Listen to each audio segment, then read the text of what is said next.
Hi, I guess I'll introduce myself. I'm Charlie, producer and director of Through the Viewfinder. So, it was actually my first short film. But just a bit about myself, I'm blind. And I only have maybe about 20% of my vision left. So that happened when I was 10 years old and I started losing it gradually.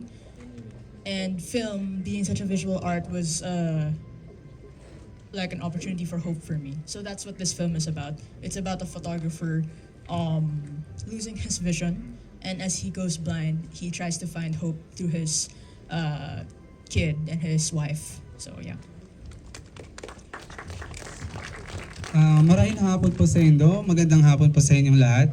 My name is John Ray de la Cruz and I am the director of Lado. Lado is a dark comedy. It's all about a rural family and the bunso. He is the center of the story and he imagined that the family is perfect and hanggang sa tuluyan ng mabura yung linya ng realidad at pantasya. Ang lado ay may dalawang meaning. Lado as nabubulok na nyog, kung saan symbolism ng aming pelikula na sa relasyon at sa panghanap buhay nila. And lado as baliw, kung saan yun yung breakdown ng kwento, kung saan yung quiet breakdown ba. Yun lang po. Magandang hapon po sa lahat. Ako po si Zarina Fernandez, ang director ng Kadigaguman. Kasama ko po ngayon yung camera operator namin, also my boyfriend, and our creative producer, Direk Arvin. Hello po.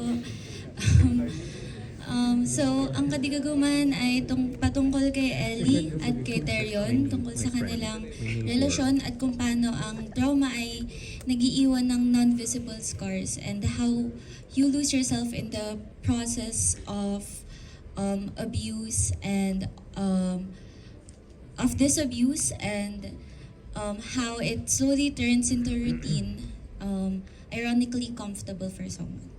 Thank you. Hello po, magandang hapon po sa inyong lahat. Ako po si RVJ Torzar.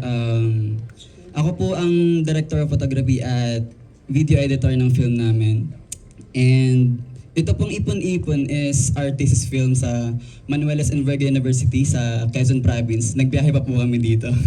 Tapos, yes, ang Ipon-Ipon po is tungkol lang sa isang batang may simpleng gusto na mag-picnic sila ng kasama niya ang kanyang mga magulang. Kagaya po ng mga simpleng bata sa atin, gusto po natin na buo ang pamilya natin. Pero sa mga may pagkakataon po na hindi pinagbibigyan yun at nag-open po siya ng discourse sa usaping divorce at kung paano haharapin ng isang bata ang problema sa pamilya at yun, kung paano niya po tutuparin yung gusto niya na picnic sa pamilya nila.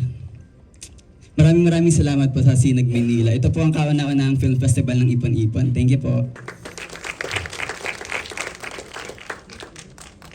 Magandang hapon po sa inyong lahat. Ako po si Luke Del Castillo, ang writer and director ng maikling pelikulang Boy. At kasama ko po ang isa sa matalik kong kaibigan na parte rin po ng prod na ito bilang isang production designer na si Danny Sanchez.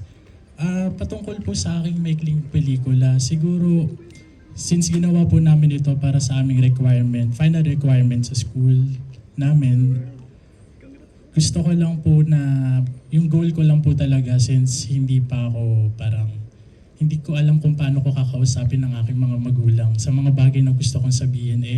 Sabi ko sana makagawa ako ng maikling pelikulang. Yun yung gagamitin kong plataforma para makapagsabi ng gusto kong sabihin. At ayun po na hindi ko expected na pangatlong fest na po na nasalihan itong maikling pelikula namin. Ang una ay ang Gawad Sining at PMTC Star Awards na ngayon nandito na sa Sinag, Maynila. Siguro po yung tungkol sa aking short film ay patungkol ito sa isang batang si Reggie Boy na nakararanas ng pambubuli dahil sa hindi siya fit in sa kung anong tradisyon ng pagiging lalaki sa atin, sa setting natin sa Philippine culture. And yun, parang dun iikot yung kwento na paano yung mga struggles niya as bata at kung paano niya matutuklasan pa kung ano nga ba siya. At dun po iikot ang kwento ng Boy. At sana po magustuhan niyo ito pag napanood po ninyo. Maraming salamat po. So magandang hapon po sa ating lahat. So ako po si Rainer Viray. Ako po ang writer, director at editor po ng film po naming Ang Luha ay Bahagi ng Karagatan. So ang film po namin is ginanap siya noong November 1, 2020, kasagsagan ng pandemya, kung saan meron tayong national health crisis at ito rin yung araw na kung saan sinalanta tayo ng Bagyong Rolly na tinatayang pinakamalakas na bagyo noong 2020. So, tungkol to sa isang babaeng may schizoaffective disorder na umabot na ng 5 taon sa mental rehabilitation center pero kinalimutan na siya ng pamilya niya, hindi na siya binalikan dahil iniwan na lang siya doon. So, tungkol ito sa beyond the personal, may film is a critic of institutional neglect, of how mental health is often promised but rarely sustained, of how the rehabilitation center during that time becomes a microcosm of our country in disrepair. So the rehabilitation center, the absence of my main character's family mirrors the state absence in terms of support and the uncertainty that many Filipinos endured during the pandemic. So, inspiration po ng film, medyo personal, is dati po akong formerly rehabilitated patient. So, galing to sa aking sariling karanasan noong 2020 nung ako ay na-rehabilitate. At importante sa akin, especially nung nagkikling sa cinema, yung representation. At wala akong makitang representation that depictly accurate and that really knows what it feels to be there and survive and being a recovery patient na tumatayo po sa harapan nyo ngayon. So, sana po magustuhan nyo po ang pelikulang ginawa namin. Good afternoon. I'm Marco Bravo, the director and editor of Alingangaw, and I am joined with my proud member Cristel, and sa instructor ko po nasa audience po siya, si Sir Martinez po. So the film Alingangaw is created by students from the College of Fine Arts, and we wanted to showcase yung pressures of setting unrealistic expectations through the lens of a female art student who is trapped within her own mental cage.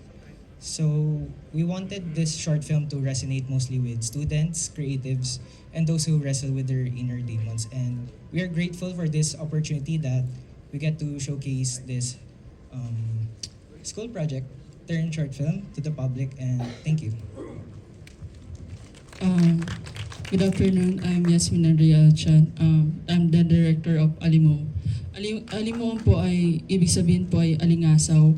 Tungkol po ito sa mag-ama na nasukat ang paghihirap at pagkulang sa edukasyon. Ang tanging alam lang po ay para ma-preserve po ang kanyang anak ay katulad lang din po ng trabaho niya na pagtitinapat na ginawa din po sa anak.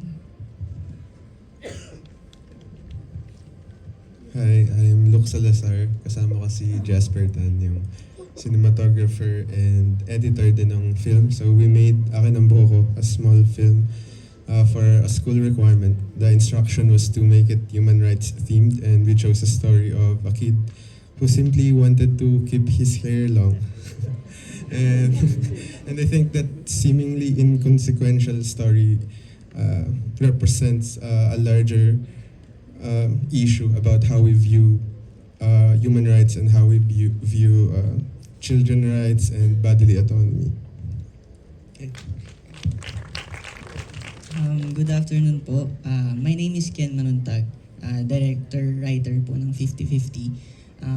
First, gusto ko lang din po magpasalamat sa Sinag Maynila for giving this opportunity. And gusto ko rin magpasalamat sa mga nakasama ko sa paggawa ng pelikula. Yung co-director ko, si Terence, producer, production designer namin si Jillian, and yung actor namin si Christian. Ang message ng film is about an incoming college student who is unsure of choosing between two courses na magiging career niya sa buhay. And gusto ko lang din maging reminder yung film na it's okay to be unsure sometimes. What we need is to find what our hearts really wanted. And ayun lang po. Thank you po.